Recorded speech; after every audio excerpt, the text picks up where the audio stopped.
한번 인사하겠습니다. 감사하면 삽니다. 감사합시다. 예. 오늘 말씀 제목은 감사로 하나님께 제사를 드리라는 제목으로 말씀을 나누겠습니다.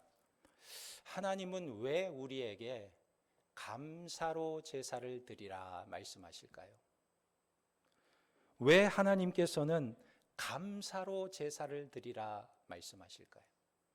그 이유는 우리가 감사하면 살기 때문에 그렇습니다. 감사하면 사는 거예요. 이솝우화가 있는데 아주 재밌는 이야기가 있습니다. 어떤 소금 장수가 당나귀를 몰고 소금을 사러 먼 바닷가로 갔습니다. 집으로 오는 길에 시냇물이 있었는데 이 당나귀가 소금을 등에 잔뜩 지고 시냇물을 건너다가 그만 미끄러져 가지고 물에 넘어지게 되었어요. 물속에서 막 호적거리면서 일어난 당나귀가 가만 보니까 짐이 가벼워진 거예요. 물속에서 소금이 다 녹아버려 가지고 그 무거운 짐이 가벼워진 것입니다. 그래서 이 당나귀가 깨닫게 된 것입니다. 옳지, 물에 빠지니까 짐이 가벼워지는구나, 깨가 생겼어요. 며칠 뒤에 당나귀는 소금을 또 산더미처럼 등에 지고 또다시 장터로 가고 있었습니다. 가는 길에 그때 넘어졌던 냇가를 또 만나게 되었어요. 그 냇가에 다다랐을 때 이 당나귀는 일부러 미끄러지면서 냇가에 넘어져 버렸어요. 물속에 호적거리면서 막 일어나려고 하면서 소금을 다 녹여버렸습니다. 그리고 일어나니까 얼마나 가쁘네요. 몸이 그냥 가볍고 날아갈 것 같이 편한 것입니다. 자기 생각대로 짐이 너무 가벼워졌습니다. 그런데 이 주인이, 소금 장수가 이 당나귀의 깨를 알아차렸어요. 며칠 뒤에 소금 장수는 이번에 소금 대신에 솜뭉치를 팔려고 솜뭉치를 잔뜩 사가지고 당나귀 등에 지어가지고 장터로 가고 있습니다. 또 그 시냇가를 만나게 되었어요. 이 당나귀가 그래 이번에도 미끄러지자 하고 미끄덩 잉 하면서 미끄러졌어요. 소금을 녹이려고 몸을 막 움직이면서 억지로 일어나려고 하는데 냇가에 넘어진 이 솜이 물을 빨아들이기 시작하는데 솜덩어리가 어마어마하게 불어나기 시작한 거예요. 물을 먹어서. 당나귀가 일어나려고 하는데 일어날 수가 없는 거예요. 그러자 주인이 도와줘서 겨우 일어나서 물에서 빠져나온 이 당나귀는 물을 잔뜩 먹은 이 솜을 등에 지고 죽을 고생을 해서 장터로 갔다는 이야기가 있습니다. 그런데 여러분 한번 생각해 보세요. 우리는 인생의 무거운 짐을 지고 갈 때 어떻게 하면 좋을까? 나는 인생의 무거운 짐을 지고 갈 때 어떻게 하면 좋을까? 우리가 예수를 믿는다는 것이 무엇입니까? 우리 주님께서 이렇게 말씀하셨어요. 내 모든 무거운 짐을 다 내게 맡기라. 내 모든 짐을 다 내게 맡기라. 마태복음 11장 28절에 수고하고 무거운 짐진 자들아 다 내게로 오라. 내가 너희를 쉬게 하리라. 할렐루야. 주님께 다 맡기면 두려움이 없는 거예요. 주님께 다 맡기면 염려가 없는 것입니다. 저는 예수 믿기 전에 참 두려움이 많았어요. 걱정이 많았어요. 앞으로 나는 잘 살 수 있을까? 나의 미래는 어떻게 펼쳐질 것인가? 이 다음에 내가 죽으면 나는 어떻게 되는가? 염려와 걱정이 많았습니다. 그런데 예수님을 믿고 구원받고 난 다음에는 그 염려 걱정이 사라졌어요. 심지어 죽음의 문제까지도 두렵지 않게 되었습니다. 모든 두려움을 다 벗어버리게 되었습니다. 그런데 중요한 것은요, 우리의 믿음이 두려움이 없고 염려가 없어지는 것으로만 안다면 그것은 다 아는 것이 아닙니다. 두려움이 없고 염려가 없는 것은 정말 대단한 것이지만 그러나 여기에만 머물면 그것은 진짜 믿음이 아니에요. 사람들을 겪어보면요, 어떤 사람은 천성적으로 태평한 사람이 있어요. 별 걱정이 없는 사람. 그것이 믿음인 줄 알았는데 가만히 보면 성격적으로 태평한 거예요. 별로 걱정이 없는 사람이에요.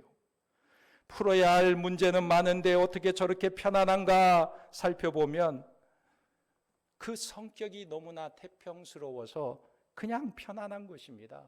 믿음이 아니에요. 또 한편으로 어떤 사람은 뭘 몰라서 그런 경우도 있습니다. 여러분, 하루 강아지 범 무서운 줄 모른다는 속담이 있죠. 강아지가요, 범이 도대체 얼마나 무서운지 모르니까 그 앞에서 까불까불해요.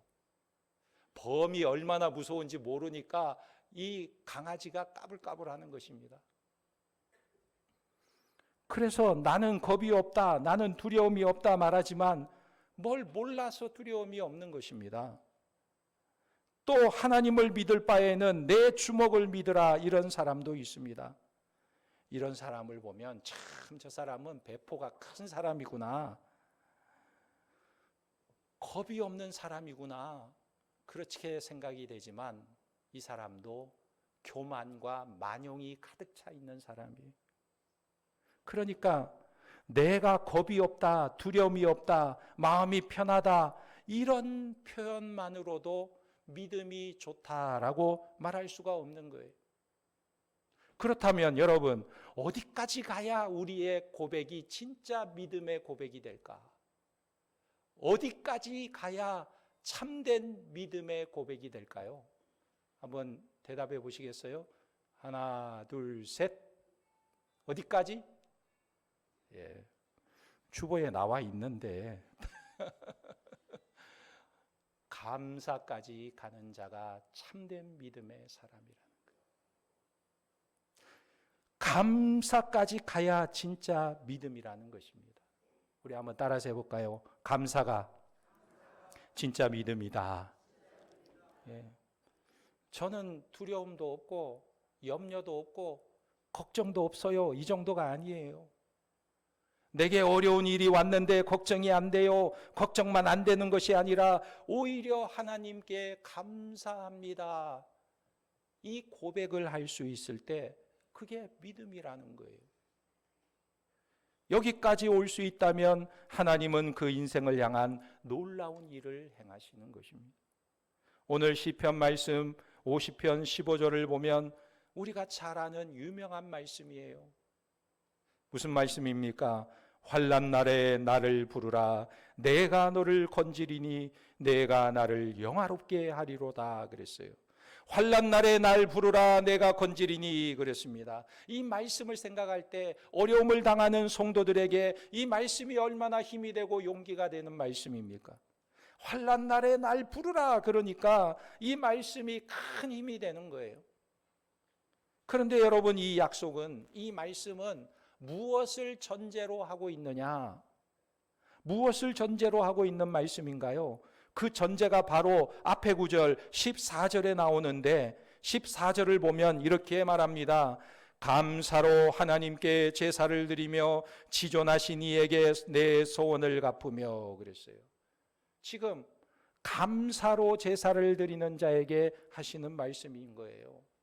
그러니까 환난 날에 나를 부르라, 환난을 당했는데 하나님을 찾고 하나님을 부르는 것은 대단한 믿음입니다. 시편에 보면 다윗은 환난 때에 하나님을 구하는 것을 우리가 잘 압니다. 시편 63편 1절에 보면 하나님이여 주는 나의 하나님이시라, 내가 간절히 주를 찾되 물이 없어 마르고 황폐한 땅에서 내 영혼이 주를 갈망하며 내 육체가 주를 앙모하나이다 그랬어요. 지금 이 상황이 다윗에게 어떤 상황일까요?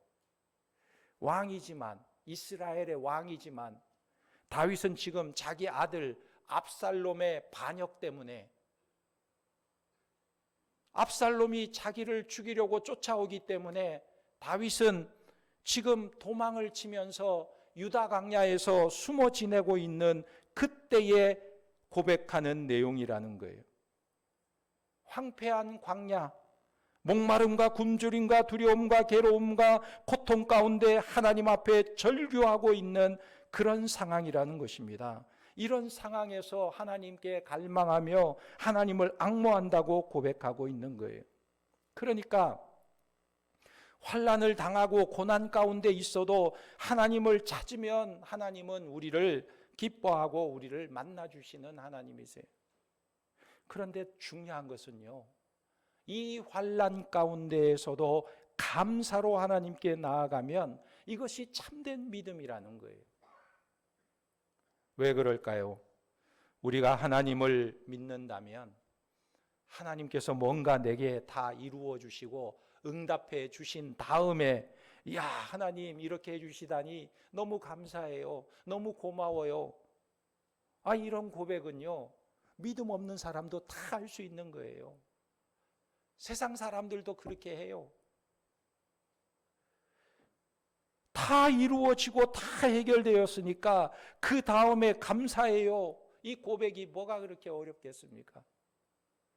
그런데 어떤 일이 이루어지기 전에 하나님 감사합니다, 이런 고백을 한다면 이것이 진정한 믿음이라는 거예요. 그러므로 우리가 정말 예수를 잘 믿고 예수님을 잘 안다면 우리에게 변하는 것이 있는데, 무엇이 달라졌냐면, 전에는 결과를 보고도 잘 믿지 못하고 의심하던 내가 이제는 어떤 일이 이루어지기 전에 먼저 하나님께 감사하는 자가 되었다는 거예요. 내가 지금 고난 중에 있지만, 어려움 중에 있지만 하나님께서 내 삶을 인도하시고 내 걸음을 이끄신다는 믿음과 확신을 가지고 하나님께 감사하게 되는 것입니다. 전에는 보여주어도 잘 믿지 못했던 내가 이제는 보지 않고도 어려움과 시련 가운데 여전히 있어도 하나님을 바라보면서 감사할 수 있다는 거예요. 그래서 어려움 중에도 하나님께 감사하는 것이 참된 믿음이라는 것입니다. 사무엘상 22장에 보면 다윗이 사울에게 쫓겨서 짐승이 사는 아둘람 굴에 숨어서 지내게 됩니다. 여러분, 다윗이 얼마나 자기 처지를 비참하게 생각하는지, 나라를 구했는데 지금 자기 신세가 어떤 신세입니까? 목숨을 지키기 위해서 도망다니는 신세예요. 나라가 위기 가운데 빠졌을 때 블레셋 군대 골리앗 장군이 이스라엘을 치고 이스라엘을 조롱할 때에 이스라엘 군사들은 벌벌 떨고 두려워하고 있는 그때에 다윗이 담대하게 만군의 여호와 하나님 이름으로 골리앗과 맞서서 물맷돌로 골리앗을 쓰러뜨렸습니다. 나라를 위기 가운데 구했어요. 그러자 사람들이 이 다윗의 모습을 보고 칭송하기 시작했어요. 사울은 천천히인데 다윗은 만만이라 노래를 부르기 시작했어요. 그러자 이 사울 왕이 시기심이 그 마음속에 일어나서 내가 저 다윗을 죽여야 되겠다, 다윗을 죽이고자 했어요. 나라를 구한 다윗을 죽이고자 했습니다. 다윗은 사울 왕을 피해서 아둘람 굴에 숨어 있을 때 그의 마음이 얼마나 처절하고 참담했습니까? 다윗은 아마도 그 아둘람 굴에서 자기의 처지를 생각하면서 펑펑 울었을 거예요. 이 다윗의 마음이요, 시편 57편 1절에 이렇게 표현되어 있습니다. 하나님이여 내게 은혜를 베푸소서, 내게 은혜를 베푸소서. 내 영혼이 주께로 피하되 주의 날개 그늘 아래에서 이 재앙들이 지나가기까지 피하리이다. 그랬어요. 이 재앙이 지나가기까지 주의 날개 아래 피합니다. 그랬어요. 다윗은 지금 자기가 처한 상황 가운데 하나님의 은혜를 갈망하고 있습니다. 하나님이여 내게 은혜를 베풀어 주소서, 이 재앙에서 나를 건져 주소서 간절히 기도하는 것입니다. 그런데 놀라운 것은 이렇게 다윗이 간절한 기도를 하다 보니까 자기의 상황과 형편은 그대로인데 달라진 것이 없는데, 그런데 놀라운 것은 그에게 변하는 것이 있더라는 거예요. 그게 뭐냐면 자기 마음이 변하더라는 거예요. 기도하다가 하나님을 바라보게 되는 것입니다. 그래서 5절에 가서는 그가 이렇게 고백합니다. 하나님이여, 주는 하늘 위에 높이 들리시며 주의 영광이 온 세계 위에 높아지기를 원하나이다. 하나님은 내가 지금 아둘람 굴에 숨어있는 이 형편과 처지도 다 살피고 알고 계시는 하나님이시라는 고백을 하고 있는 거예요. 여러분, 우리가 기도하다 보면 내 문제를 놓고 기도하는데 내 문제는 그대로 있는데 달라지는 것이 있어요. 뭐가 달라지느냐? 내가 달라진다는 거예요. 내 관점이 달라진다는 거예요. 문제를 보다가 하나님을 보게 된다는 것입니다. 하나님을 바라보고 하나님을 만나게 되면 우리가 달라지는 거예요. 어떤 분은 기도하면서 내내 기도하는 한 시간 울기만 하는 분이 계세요.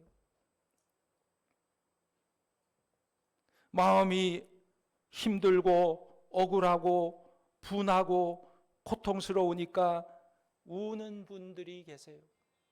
왜 그런지 아십니까? 계속해서 문제를 바라보기 때문에 그래요. 문제만 바라보니까 내 마음이 너무 힘들고 고통스러운 것입니다. 그러나 처음 시작은 원통함과 억울함으로 시작했어도 하나님을 바라보면 기도가 달라지는 거예요. 다윗이 그랬습니다. 억울함과 원통함으로 기도하다가 하나님을 바라봅니다. 하나님을 바라보게 되자 과거를 회상하게 돼요. 과거에 나의 삶을 인도해 주셨던 하나님, 내가 들에서 혼자 양을 칠 때에 사나운 짐승들이 와서 양을 물어가려고 할 때 하나님께서 나를 도와주셨지. 그래서 내가 그 사나운 짐승들도 쉽게 물리칠 수 있었지.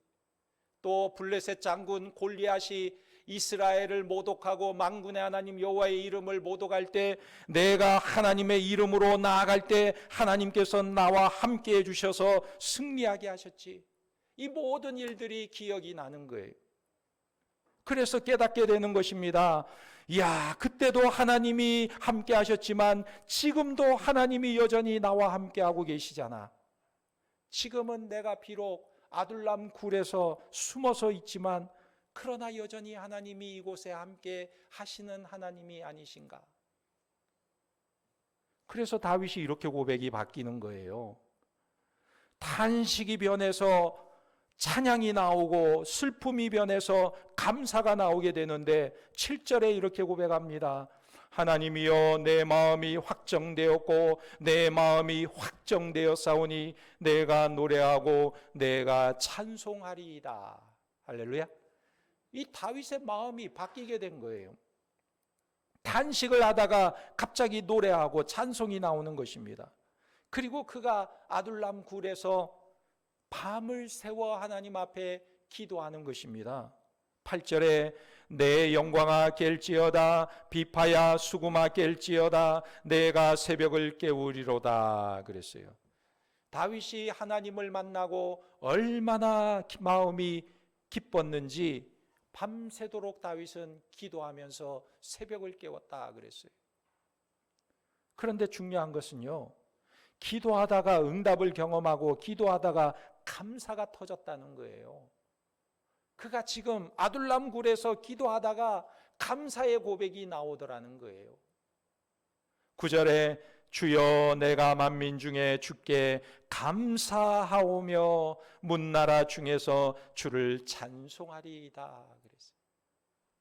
지금 다윗의 심령에 하나님의 역사가 일어나고 있는 거예요. 사실 다윗은 지금 자기의 처한 상황은 아무것도 달라진 게 없어요. 아무것도 달라진 게 없고 여전히 아둘람 굴에 숨어 있는 자기의 모습입니다. 그런데 하나님을 바라보니까 믿음이 생기고 그 믿음이 오히려 감사가 된 것입니다. 그리고 나서 다윗의 삶에 기적 같은 일이 일어나게 되었는데 그것이 무엇이냐면 이 아둘람 굴에서 다윗은요, 왕국을 세우게 되는 것입니다. 놀랍지 않습니까? 사울에게 쫓기던 이 다윗이 아둘람 굴에 숨어서 지내는데, 놀라운 것은요, 그때 당시 그 시대에 마음이 원통하고 괴롭고 억울한 사람들이 하나둘씩 이 다윗의 그늘로 모여들기 시작한 거예요. 이 아둘람 굴에 마음이 원통하고 고통스럽고 괴로운 자들이, 분한 자들이 아둘람 굴로 모여들기 시작한 거예요. 그래서 거기서 다윗의 왕국이 시작되게 된 것입니다. 여러분, 우리가 성경을 보면 하나님의 사람들이 다 이런 체험을 가지고 있어요. 하박국 선지자도 처음에는 세상을 보면서 마음의 원망과 불평이 있었습니다. 하나님이 살아계시면 왜 이렇게 세상이 불의합니까? 하나님의 공의는 도대체 어디 있습니까? 문제를 바라보며 하나님 앞에 따지고 원망 불평하기 시작했어요. 그런데 하나님께 기도하다가 하나님을 바라보고 나서는 그의 고백이 완전히 달라져 버렸어요. 하박국이 고백한 유명한 말씀이 뭐죠? 하박국 3장 17절 말씀이에요. 비록 무화과 나무가 무성하지 못하며 포도나무에 열매가 없으며 감람나무에 소출이 없으며 밭에 먹을 것이 없으며 우리의 양이 없으며 외양간에 소가 없을지라도 나는 여호와로 말미암아 즐거워하며 나의 구원의 하나님으로 말미암아 기뻐하리로다. 할렐루야. 하나님을 바라보니까 그 마음에 감사가 나오는 거예요. 감사가. 바울과 실라가 빌립보 지역에 전도하러 갔습니다. 놀러 간 게 아니고 전도하러 갔어요. 그런데 그 지역에서 한 불쌍한 사람을 도와줬다가 억울하게 매를 맞고 감옥에 갇히게 되었습니다. 하나님, 도대체 왜 우리에게 이런 일이 일어납니까? 우리가 놀러 왔습니까? 복음 전하러 왔잖아요. 불쌍한 사람 도와준 일밖에 없잖아요. 그런데 왜 우리가 매를 맞고 이 감옥에 갇혀서 이렇게 묶여 있어야 합니까? 이렇게 원망하지 않았어요. 그들은 매를 맞고 감옥에 갇혀 있는데도 오히려 하나님을 찬송합니다.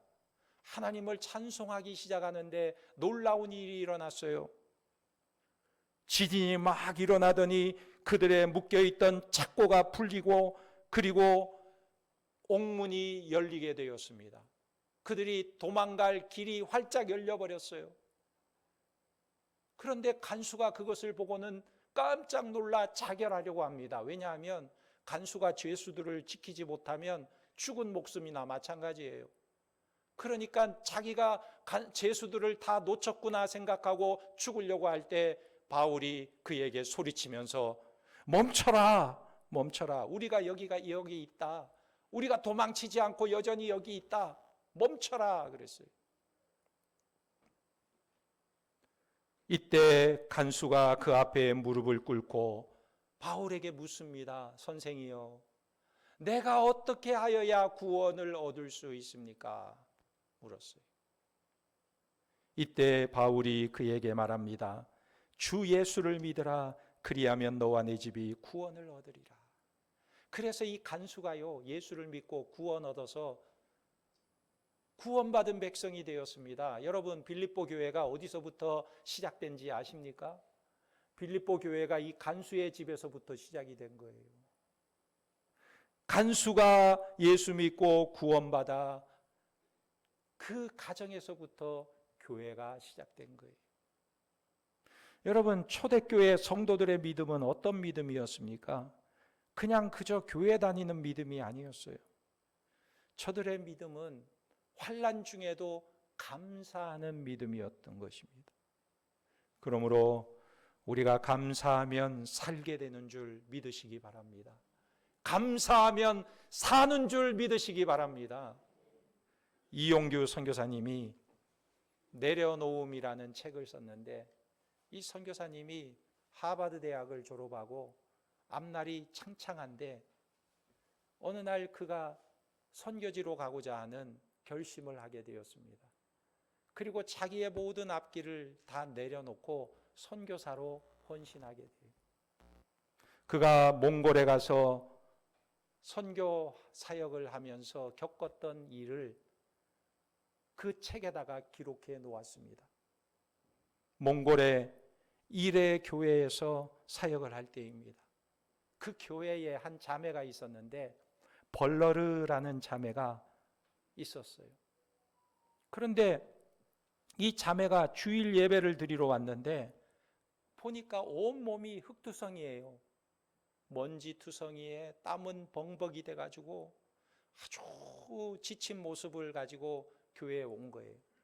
그래서 너무 궁금해서 물어보았습니다. 아니 도대체 무슨 일이냐? 왜 그런 모습으로 왔느냐? 그러자 이 자매가 하는 말이 우리 집에 재산 목록 1호가 소인데 오늘 아침에 이 소가 그냥 없어졌다는 거예요. 그래서 이 소를 찾으려고 막 다니다 보니까 먼지도 뒤집어 쓰고 땀도 나고 그랬는데 소를 도저히 찾을 수가 없는 거예요. 그러던 중에 예배 시간이 다가온 것입니다. 소를 막 찾으러 다니는 중에 예배 시간이 된 거예요. 여러분, 그러면 여러분들이 이 자매라고 한다면 소를 계속 찾아야 할까요? 아니면 예배 드리러 가야 할까요? 다시 소를 찾으러 가야 될까요? 아니면 예배 드리러 가야 될까요? 예배 드리러. 그렇게 사시기 바랍니다. 이 벌로르 자매가 소가 재산 목록 1호이고 소를 잃어버리면 말할 수 없는 어려움이 찾아오지만 그러나 예배 시간이 되니까 그래도 하나님께 가서 예배 드리고 나서 그리고 소를 또 찾아야겠다. 이런 마음을 가지고 교회로 먼저 달려간 거예요. 그래서 온몸이 먼지투성이고 옷은 땀에 젖어 있었던 것입니다. 그래서 예배를 드리고 나서 이제 예배가 끝났는데 예배를 드리고 교회 예배당 밖으로 나오니까 소울음 소리가 들리는 거예요. 그래서 이렇게 보니까 자기가 잃어버린 소가 교회 마당에 와서 음매하고 있는 거예요.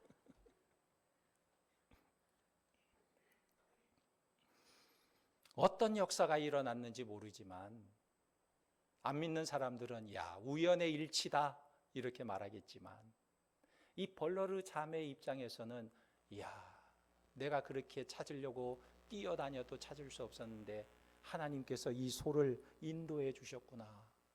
그렇게 생각하지 않았겠어요?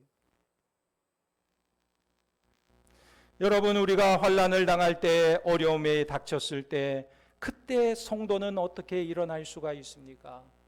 하나님께 감사함으로 일어나게 되는 것입니다. 하나님 염려하지 않겠습니다. 걱정하지 않겠습니다. 이것도 아니에요. 주님 감사합니다. 그리고 감사로 하나님 앞에 예배 드리는 것입니다. 감사하면 일어나고 감사하면 살아나는 것입니다. 감사로 예배를 드리며 주님께 나아가는 믿음의 백성들이 다 되시기를 예수님의 이름으로 축원합니다. 아멘. 기도하겠습니다. 하나님 아버지, 우리에게 믿음을 주셔서 어떤 환경과 어려움 속에서도 감사하는 자가 되게 하시고 감사로 하나님께 나아갈 때 하나님의 역사를 보는 자들이 되게 하옵소서. 우리 모두가 감사함으로 기적의 축복의 주인공들이 되게 하시고 하나님의 놀라운 역사와 섭리를 체험하며 하나님께 영광을 돌릴 수 있도록 은혜를 베풀어 주시옵소서. 예수님의 이름으로 기도합니다. 아멘.